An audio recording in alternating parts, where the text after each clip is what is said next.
So today we're going to actually solve some trig equations, and I'm going to preface that with these are trig equations with no identities. You don't know what an identity is yet, so just take it for what it's worth.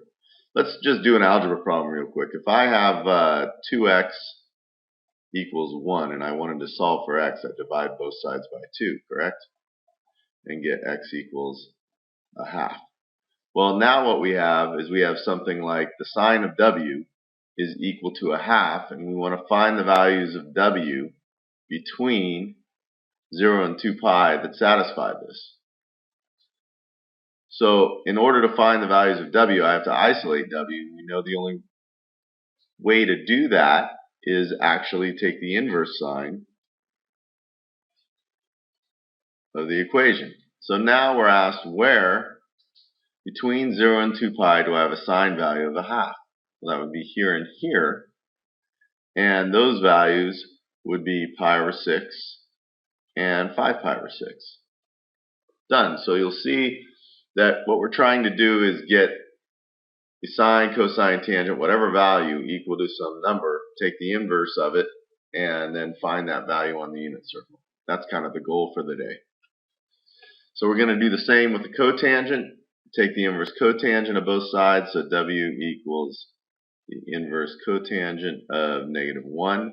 And we know that since we're asked to find all values of w, this is going to be a little bit more different, because if I want to find cotangent values of -1, then those would be here and here.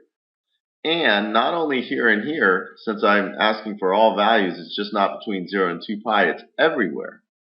So this is at 3 pi over 4, 7 pi over 4, which you'll notice are pi away from each other. So basically what I'm going to say is that my answer is 3 pi over 4 plus any 180 degree multiple or any pi multiple of that. So I'll say plus pi k, where k is an integer.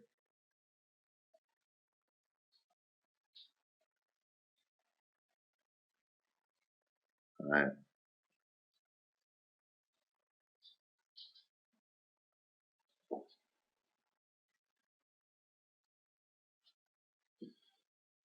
In this case, the problem's a little bit different in that we don't have a singular function. It's kind of like an equation that we have to solve. So I'm going to combine like terms. I'll bring the let's bring the 1 over and the 2 sine w over. So that gets us 2 sine w. Divide by 2 to both sides. So sine of w is equal to a half. And then w is equal to the inverse sine of a half. And where is the sine equal to a half? We've done a problem like this before, here and here. I know that's a pi over 6, 5 pi over 6. The problem is there's no real relationship or I can't go around 180 degrees and get to the other guy. So we're going to need, since we're asked to find all solutions, to state, well, this is at pi over 6. And then anytime I go all the way around again, I get another value of a half. So this is plus 2 pi k. And it's also at 5 pi over 6 plus 2 pi k. Give me all the solutions, not just the solutions between 0 and 2 pi. Find all the solutions of this problem. You'll notice now we have a squared term in here, which creates a quadratic. So I'm going to take and set everything equal to 0, because that's how we deal with quadratics. I'm going to factor, so that's 2 cosine w times cosine w. I need to multiply to 3 and get a -1 when I add up. So that's how that's going to work. So now you'll notice I have two equations I have to solve. Where does the cosine of w minus 3 equal 0, and where does the cosine of w equal -1? Well, this asks where does the cosine of w equal 3 halves. and therefore we take the inverse cosine of 3/2 and let that equal w. Well, this asks where on the unit circle, since I wouldn't give you a calculator for this, do you get a cosine of 1.5? That's never going to happen. We talked about this before. Cosine fluctuates between 1 and -1. Therefore, there's no cosine value of this. This is an extraneous solution. But here I can find out where an x value is -1. Happens to be right here. So my solution would be at pi plus 2 pi k. Because every time you go around again, you'll get that solution. We have another set of quadratics. I will take and set aside equal to 0. So tan squared w times cosine w minus tan squared w is equal to 0. Definitely don't divide by tan squared to both sides. You'll lose a root. Factor out of tan squared. Get cosine of w minus 1. Two equations to solve for. Where does tan squared of w equal 0, and where does cosine of w equal 1? Therefore, I have where does the tan of w equal 0, or w equals the inverse tan of 0, and in this case, w equals the inverse cosine of 1. On my unit circle, where do I get a tangent value of 0? It's wherever my y value equals 0. So here and here my y value is equal to 0. Therefore, for this portion, I would get 0 plus pi k. And then where does the cosine value equal 1, or where is my x value equal to 1? That's the only place. So you'll notice that if I were to state pi, or 0, plus 2 pi k, that actually includes all these values. So I could just state that'll do it. So here's where things are going to get a little bit tougher. In this example, we've got to find the value of theta, which we've been doing all along, where theta is between 0 and 2 pi. But in this case, we see sine of 3 theta is equal to -1/2. So our period's actually changed. It's gotten smaller. Graphically, this kind of looks like this. Here's a sine graph. And sine of theta is going to equal -1/2-ish, right around here in two places, between 0 and the period of 2 pi. But what's happening now is we have 3 theta. So that means sine is going to do its thing 3 times in that period of 2 pi. Whereas before, it only did its thing 1 time.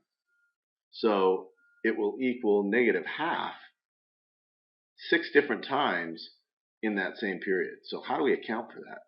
Well, we go about doing the problem the same way initially. We take the inverse sine both sides, thus giving me 3 theta equals the inverse sine of -1/2. And we solve that problem the same way. We say, well, the inverse sine of -1/2, that's going to happen at both 7 pi over 6 and at 11 pi over 6. But we said we're going to have a total of 6 answers on this. How do we get there? All right. Well, keep in mind both of these are equal to 3 theta. Now, we also know that every time I go back around a circle, I get to a sine value of -1/2. So what I do to notate that is I say, well, anytime my period changes, so anytime there's a multiple of that theta value, I'm going to take and say, well, how would I get back to that? I'd take and add a multiple of 2 pi. Right? Now this will account for every possible answer that exists.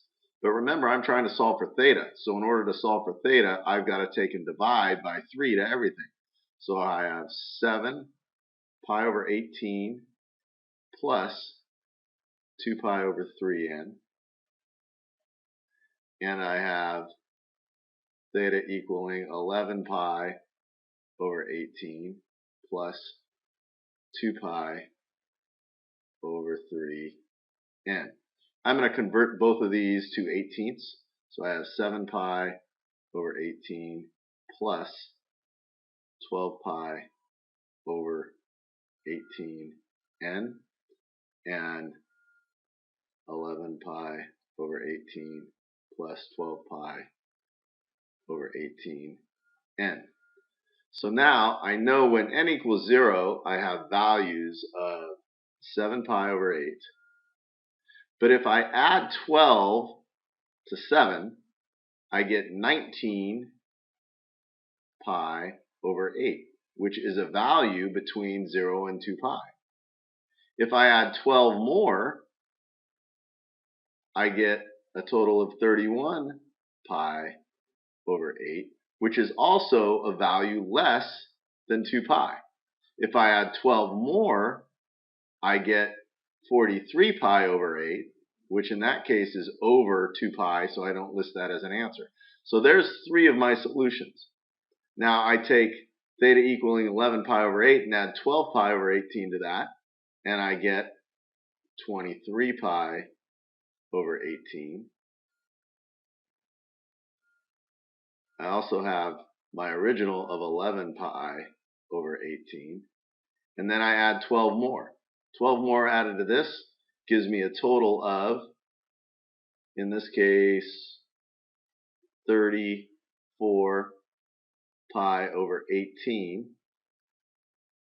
34 over 18 is still less than 2 pi, so there are my 6 answers. Like I said, a little more confusing.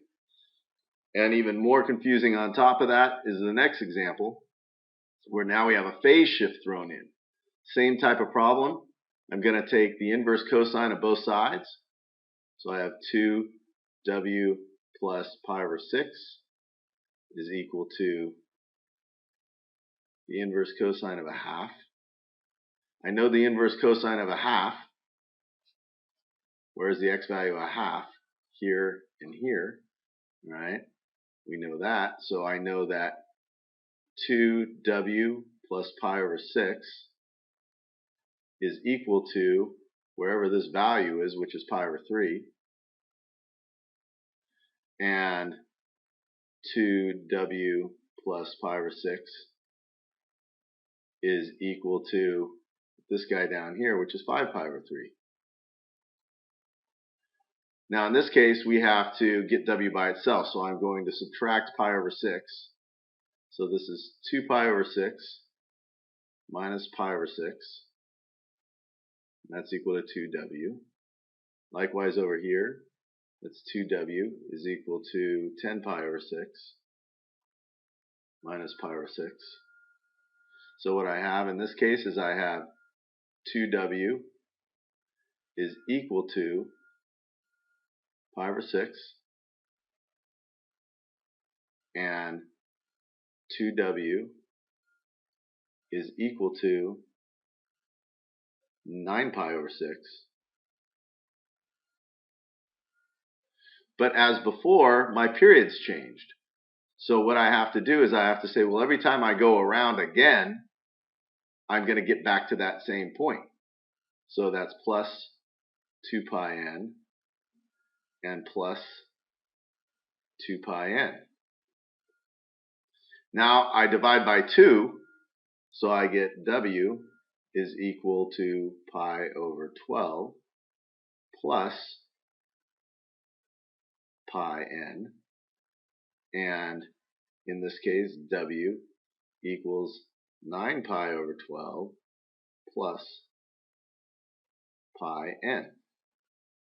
So now I have to find all my possible solutions by adding multiples of pi. One is, and remember, that's 12 pi over 12. That's pi. So if I have pi over 12 when n equals 0, and I add 12 to that, I get 13 pi over 12. And if I add another 12 to that, I get 25 pi over 12. But that's over 2 pi, so I don't need that as an answer. In this case, I have 9 pi over 12 when n equals 0. And again, I'm going to add pi, or 12 pi over 12, to 9. And I get 21 pi over 12. If I add 12 more pi, I get 33 pi over 12, which surely is bigger than 2 pi, and I don't need that. So I have 4 answers here as well. That's a tough concept, but I think you can get through it. So the last thing we're going to do is we're going to use a calculator to go ahead and solve this problem. First thing you're going to want to do is, since we're looking to find values that are between 0 and 2 pi, make sure your mode is correct. So I'm in radians. And secondly, we're going to set our window, because we're going to do this through a graph, starting at 0 for x and going to, let's go 2 pi for the max part. We know that sine and cosine very rarely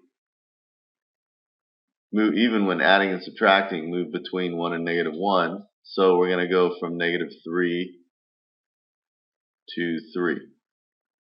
And then we're going to go to y equals. If you have anything in there, clear it out. And say we have sine of 2 theta, which is like 2x, close your parentheses, plus cosine of x. And then for a second graph, I'm going to graph 0. When I go ahead and graph that, here's what it looks like. And what I'm looking for is I'm looking for where does this graph equal 0. So I'm looking for 1, 2, 3, 4 intersections is basically what I have. So I'll go to calculate, intersection, and it'll ask me to choose the 2 curves. And I'm going to just go right here first.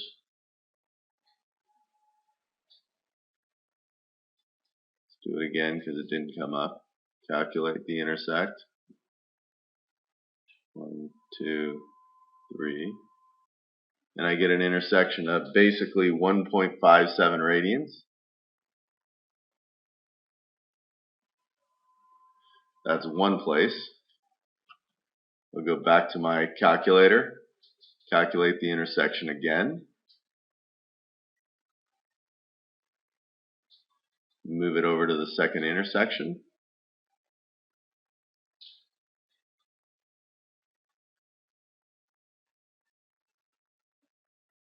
Get about 3.66. Go to my calculator again. Second calc. Intersect. Get it over to the next intersection.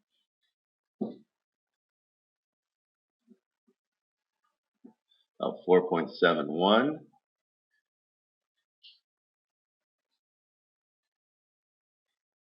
We got one more intersection to do. So calculate, intersect, move over to this last guy.